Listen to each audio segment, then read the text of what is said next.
It's 2:11 in the morning and your air conditioner just stopped. Not a shudder, not a warning rattle. The fan spins down and the room goes silent. And for about 10 seconds, that silence is almost pleasant. Then you notice the air isn't moving. Outside, it's 108 degrees during the day, and it hasn't dropped below 90 all night. And the grid has been groaning under the load for a week. Somewhere, a transformer gave up. You lie there and do the math. The window opens onto air that's hotter than your skin. The fan just pushes that hotter air across your face. Your phone says the outage map has no estimate. And the strange part is what you feel next, underneath the annoyance. You feel exposed because you don't actually have a plan, not a real one. You have a machine, and the machine is off. You've never had to know what to do with your own body in heat like this, because for your whole life, a box on the wall did the knowing for you. Now hold that feeling and move. 300,000 years back, East Africa. Same sun, roughly, worse in some seasons. There's no box on the wall. There's no wall. There's no shelter you didn't find or build that morning. No cold water, no ice, no clothing worth the name, and no one anywhere on Earth who has ever felt cooled air in their life. And ancient humans are not dying in droves. They're living there, generation after generation, in one of the hottest inhabited landscapes on the planet, with nothing. So what did they know that you don't? Here's where it stops making sense. You'd expect early humans to treat the middle of the day like a wall. Hide, sleep, wait it out, move at dusk, like every sensible animal does. And a lot of the time, that's exactly what happened. But scientists studying how the human body is built keep running into the same uncomfortable conclusion. We aren't shaped like an animal that hides from the sun. We're shaped like an animal that goes out into it. Bare skin in a place with no shade. A body that leaks water on purpose in a landscape where water is the one thing you can't manufacture. Legs and tendons and a skull built for hours of movement in open ground under an overhead sun. Every one of those traits is a terrible idea unless the heat itself was doing something for you. Which raises a question that sounds insane the first time you hear it. What if the midday heat wasn't the danger these humans were escaping? What if it was the weapon they were using? Start with the thing you're sitting in right now. Run a finger along your forearm. Feels like skin. It isn't, not really. Spread across your body, in the surface you're touching, are somewhere between 2 and 5 million sweat glands. Not clustered in a few patches like an animal's. Everywhere. Your scalp, your back, your shins, the space between your fingers. No other mammal on Earth carries a cooling system like this at anything close to this density. And here's what it can do when it's running properly. A heat-adapted person working hard can pour out more than a liter of sweat in an hour, and some can push toward 2. That water spreads across bare skin, evaporates, and drags heat out of your blood as it goes. Your blood runs a loop through the skin, like coolant through a radiator, and comes back cooler than it left. That's not a backup system. That's the primary way a human being survives being warm. Every other trick your body has is a support act. Now, the part that should bother you. For your sweat to work, your skin has to be naked. Fur traps the moisture against the body, and it evaporates off the hair instead of off you, and the cooling mostly gets wasted. So somewhere in our past, in the hottest place any human population has ever lived, our ancestors gave up their fur. Think about what that actually means. They gave up the one thing standing between their skin and the most powerful radiation source in the solar system, in a landscape with almost no shade. And they did it as an improvement. Nothing in evolution is free. So what did that trade cost them? It cost them a war with the sun, and they had to invent armor for it. Strip the fur and you expose living tissue to ultraviolet light for 10, 11, 12 hours a day. UV doesn't just burn. It rips into the DNA in your skin cells, and it destroys folate circulating in the blood near the surface. And folate is what a developing baby needs to build a nervous system correctly. A pale-skinned population in equatorial Africa doesn't just get uncomfortable, it struggles to reproduce successfully. So the skin itself became the armor. Melanin, packed dense in the outer layers, absorbing and scattering UV before it can reach anything that matters. Deeply pigmented skin isn't a side note in this story. It's the safety equipment that made the cooling system survivable in the first place. And look at what didn't go. The hair on your head stayed. That's not sentiment, that's engineering. When the sun is directly overhead, the top of your skull takes the heaviest load of any part of you, and a layer of hair sitting slightly off the scalp shades the bone while still letting air move underneath. A roof with a gap under it. Everything else got stripped for cooling, and the one spot that couldn't afford direct sun kept its cover. So the sun problem got solved. Armor for the skin, shade for the skull, and a cooling system unmatched in the animal world. Except the cooling system had a second bill attached, and this one couldn't be paid with biology. Sweat is water, and in that landscape, water was the difference between a person and a body. Here's the trap early humans built for themselves, and it's worth sitting inside it for a second, because it's the trap you'd be standing in tonight if you had to walk out that door. You start losing water the moment you start cooling. Lose about 2% of your body weight in sweat, and you're already slipping. Your judgment gets fuzzy,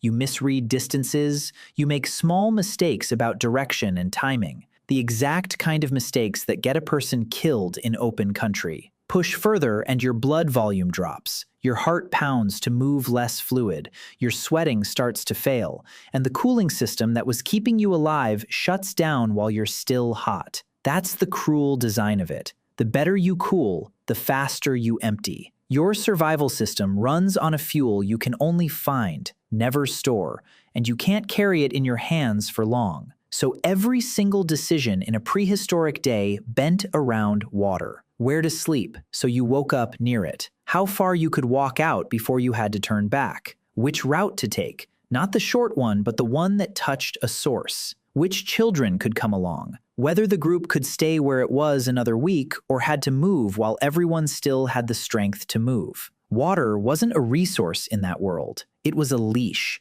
and the length of the leash was the size of your life. Which makes the whole thing collapse into one impossible question. If leaving water is that dangerous and the sun is that punishing, what could possibly be worth walking away from the water in the hottest part of the day? The answer is that they weren't walking away from anything. They were following something. Watch a dog on a hot afternoon and you'll see the whole rest of the animal kingdom's answer to heat.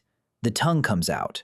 The chest starts working. Panting moves air fast across wet tissue in the mouth and throat, evaporates moisture there, and cools the blood heading for the brain. It's a decent system. Millions of species run it. It has one flaw, and it's enormous. In a four-legged animal at speed, breathing and stride are locked together. The chest compresses and expands with the gallop, so the lungs are on the same rhythm as the legs, and that rhythm belongs to running, not to cooling. A galloping animal can't pant properly, so it does the only thing available. It sprints, banks the heat inside its own body, and then it has to stop and dump that heat before it can do anything else. That's the vulnerability. Speed and cooling are the same machine, and it can only run one program at a time. Now put a human next to that animal. Your rib cage doesn't drive your breathing when you move. Your breath and your legs run on separate clocks, which is why you can hold a conversation while jogging and a horse cannot. Your cooling doesn't pause when you accelerate. It runs the whole time, over your entire body, out of millions of glands, off bare skin, in the open air while you keep going.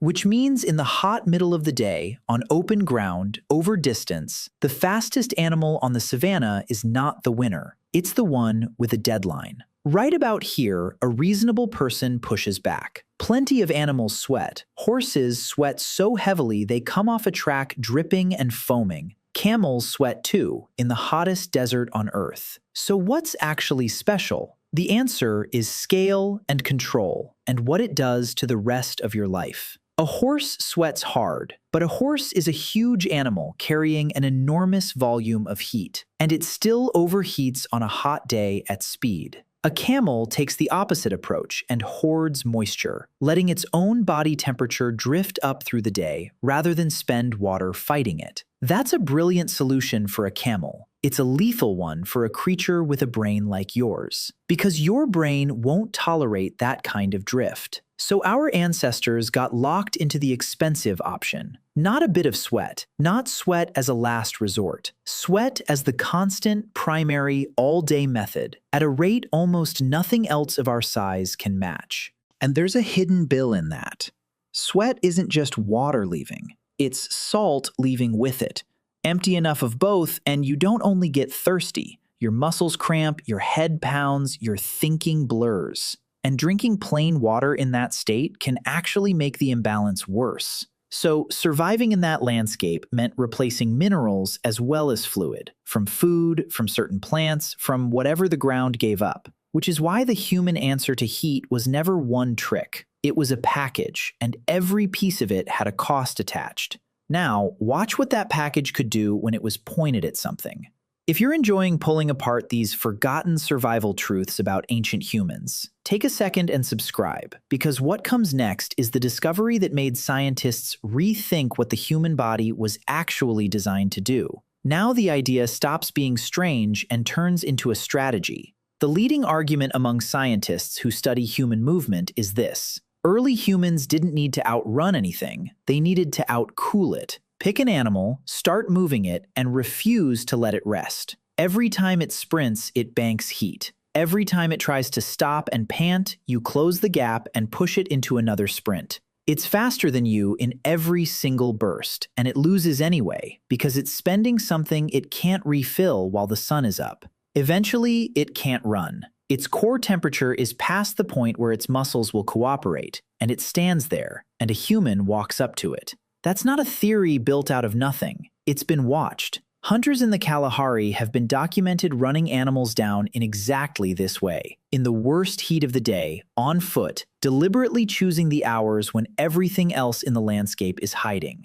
Not as a stunt, as a way to eat. And this is the part that should reset how you think about heat entirely. For the animal, midday was a death sentence. For the human, midday was an advantage. Same sun, same air, same ground. The difference was one body could shed heat while moving and the other couldn't. Scientists can't put a camera on a hunt from 300,000 years ago, so nobody claims to know exactly how often this happened. What they can do is read the skeleton. And when they went looking for whether the human body was actually built for this kind of work, they found something they weren't expecting. Almost every part of you had already been redesigned for it. Stand up and you're standing in the evidence. At the back of your skull, there's a small ligament, a strip of tissue anchoring your head to your neck. Great apes don't have it in this form. It exists to stop your head from pitching forward and back when your feet hit the ground, which matters only if you're moving fast, over distance, and need your eyes steady enough to read the ground ahead. Your Achilles tendon is a thick spring, storing energy on landing and releasing it on push-off, returning a chunk of the effort for free. A chimpanzee's version is short and does almost nothing. The arch of your foot works the same way, compressing and rebounding with every step. Your legs are long relative to your body. The muscle across your backside, the biggest in your body, fires hard during running and barely engages during a walk. And it exists mainly to keep your trunk from folding forward at speed.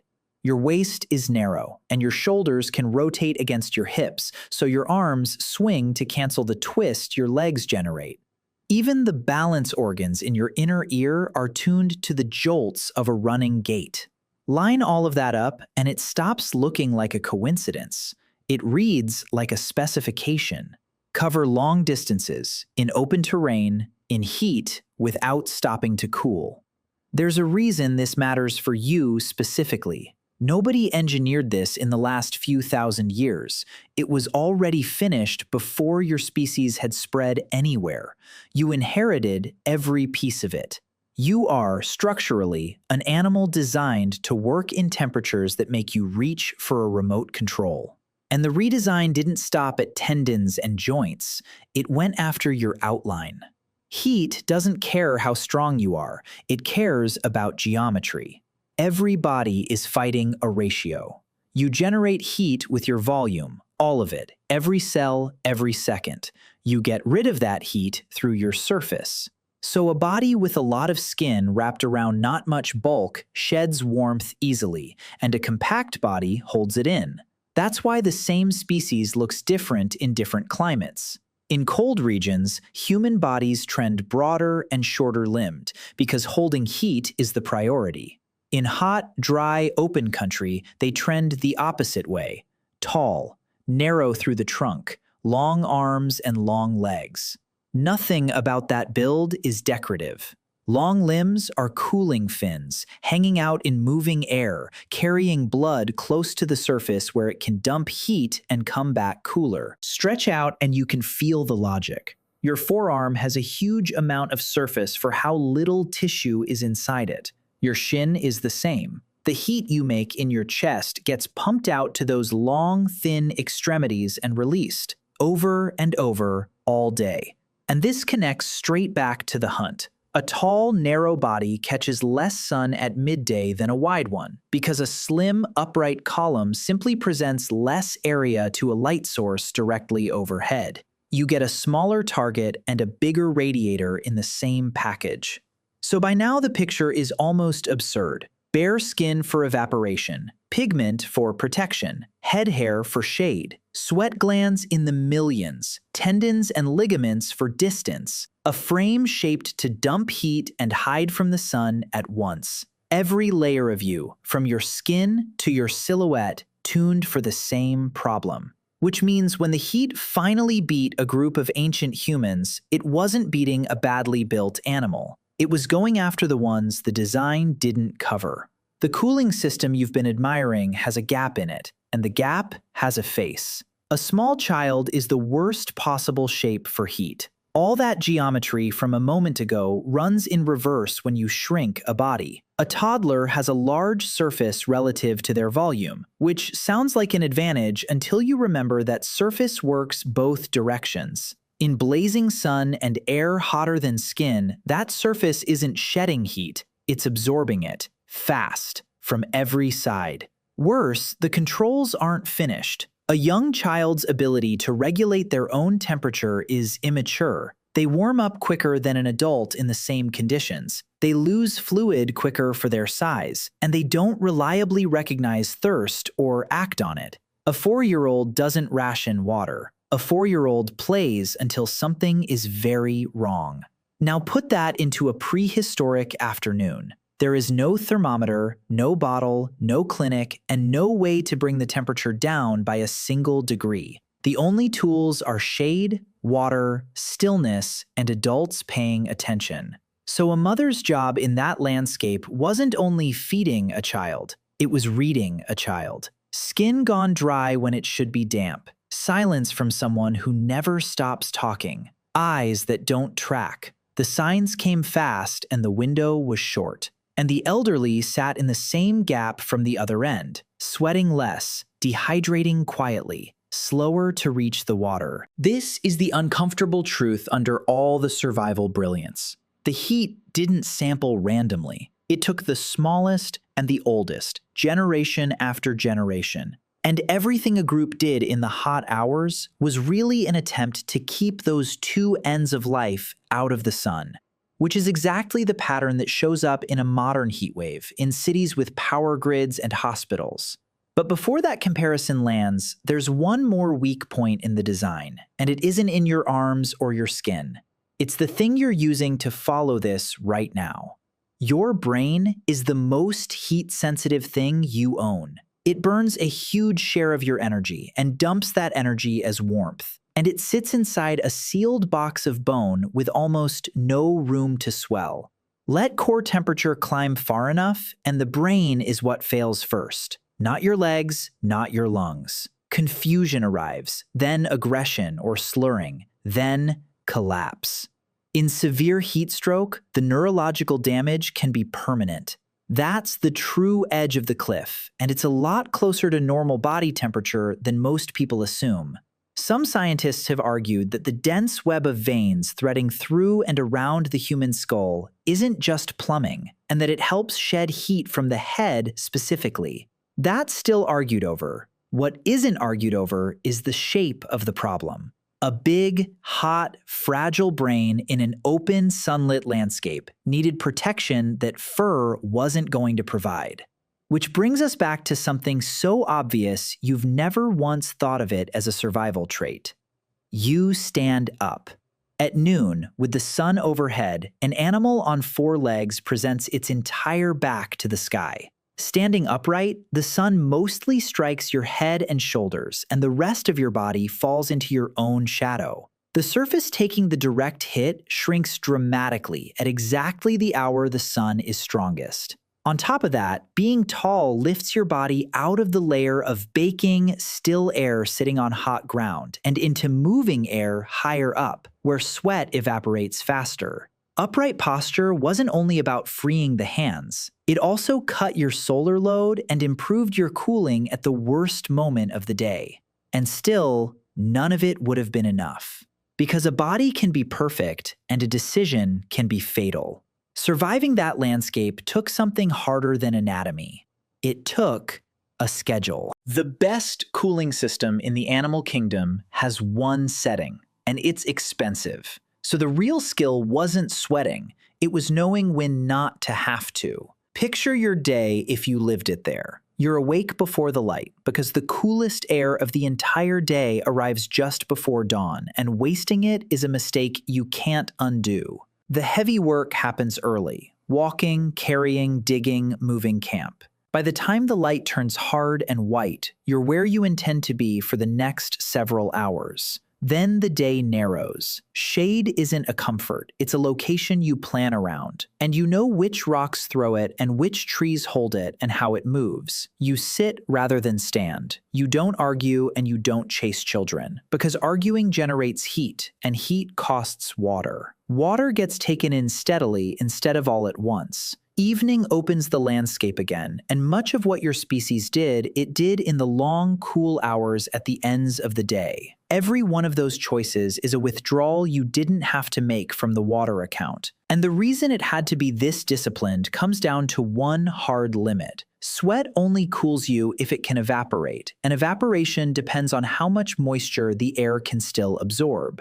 Dry heat gives your body room to work. Humid heat closes that door. Push the combination of heat and humidity far enough, and sweat just sits on your skin doing nothing while your temperature keeps climbing. At that point, it doesn't matter how fit you are or how many glands you have. The system is finished. Ancient humans could not measure that line, but their entire day was arranged around never testing it. So they had the body and they had the discipline, which raises the last question about their world, and it's the one that explains everything about ours. If the heat was survivable, why did their world keep trying to kill them anyway? Because the landscape they solved refused to stay solved. Africa, across this stretch of prehistory, was not one stable climate. It swung. Driven by slow wobbles in the Earth's orbit, the continent cycled between wetter phases and drier ones over tens of thousands of years. Regions that held lakes and rivers turned to dust and came back again. Green corridors opened across places that are pure desert today, then closed. Now think about what that does to a population that can't move fast and can't build anything permanent. Every rule you learned about water is temporary. The source your grandparents relied on may not exist for your children. The route that worked in a wet phase becomes a death march in a dry one. Nobody in that world got to inherit a finished answer to heat. They inherited a problem that kept changing shape, and the only thing that survived the changes was the ability to adapt fast. That pressure shows up in the objects they left behind. Right around this period, the stone toolkit shifts. Smaller, more carefully made, more specialized tools appear across Africa. The beginning of what's called the Middle Stone Age, and the oldest fossils we currently recognize as our own species come from this same window. Bones from Jebel Irhoud in Morocco, dated to roughly 315,000 years ago, are the earliest we have. So the picture isn't a species that got lucky with a mild climate. It's a species that got hammered by an unstable one and answered with flexibility, because flexibility was the only thing that kept working. That's the inheritance. Not a trick, a capacity. And here's the question that turns this whole story around and points it at you. If that capacity is still in your body, and it clearly is, why does a hot afternoon now put people in hospital? Because the system needs to be turned on, and yours probably isn't.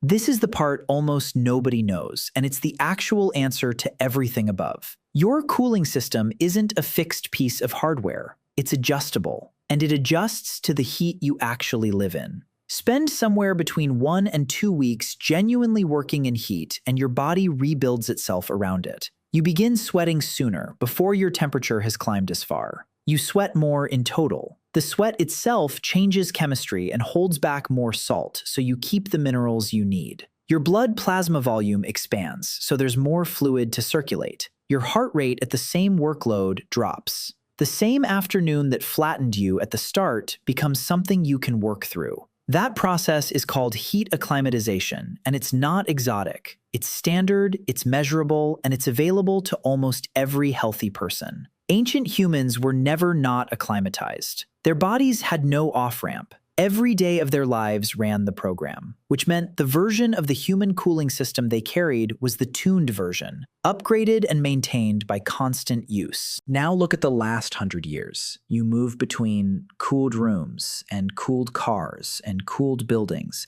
and the total time your body spends actually working in heat drops close to zero. The hardware never gets the signal. The adjustments never happen. You're carrying a 300,000-year-old survival system running at its lowest setting. And the first time it gets asked for real output is during a heat wave, when it's already too late to build capacity. You didn't lose the ability. You left it in the box. Which means the honest version of the title is not what most people assume. And it explains the moment this whole story started with. Think back to 2 in the morning, lying in a room that won't cool down. You couldn't sleep, and that isn't weakness or bad luck. To fall asleep, your core temperature has to drop. That dip is part of the signal that starts sleep, and it's why a hot room keeps you lying there awake with your heart going, no matter how tired you are. Ancient humans had that same requirement and a landscape that met it for free. Dry air holds very little heat, so once the sun went down, the ground and the sky gave up their warmth fast, and the temperature fell hard through the night. The same open country that punished you at noon handed you a cold floor and cool air a few hours later. Sleeping on that ground pulled heat straight out of a body by contact, so their day and their night were 2 halves of one system. Shed heat by evaporation in the light, shed it by contact and radiation in the dark, and start the next morning already reset. Your bedroom does none of that. It holds the day's heat in the walls and hands it back to you all night, which is exactly when your body was counting on relief. That's the part of the ancient solution modern housing quietly deleted. And it's the reason a blackout at 2 in the morning feels so much worse than the same temperature at noon. Should you stop using your AC? No. And the reason is the single most important thing in this story. Air conditioning is not a substitute for that ancient system. It's the answer to the one situation that system was never able to solve. Remember the hard limit, the point where heat and humidity combine so tightly that sweat can't evaporate. Past that line, sweating is theater. Your temperature rises no matter how strong or acclimatized or disciplined you are. And biology has no card left to play. Early humans had exactly one strategy for that condition. Don't be in it. They had no way to change the air, so they arranged their entire existence around never meeting that limit. And when the landscape crossed it anyway, they died. You can change the air. That's not weakness. That's the first genuinely new solution to heat in 300,000 years. And in a heat wave, it's the reason people survive.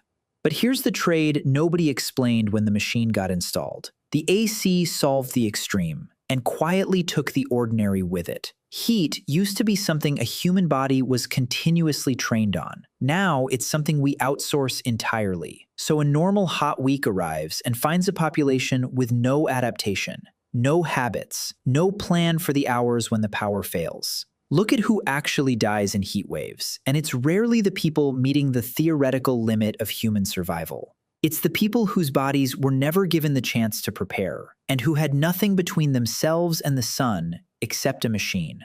So don't throw out the AC. Stop letting it be the only thing you've got. Get your body some real exposure to heat, gradually and safely, before the season peaks. Drink steadily and take salt with it when you're sweating hard. Learn where your shade is and move your hard work to the cool ends of the day. Get air moving over skin and get that skin wet, because a fan over damp skin is the same trick your body has always run: borrowed. Know the difference between dry heat you can work in and humid heat that shuts your cooling down, and treat the second one as the emergency it is. That's the toolkit. It's not primitive. It's the most tested survival technology our species owns, and it's been in your body since before your species had a name. Somewhere in that landscape, a person you're related to walked out into the worst heat of the day on bare feet, on purpose, with nothing, and came home with food. You've still got that body. Same skin, same glands, same long legs, same stubborn refusal to overheat while moving. You just have to remember, it's yours.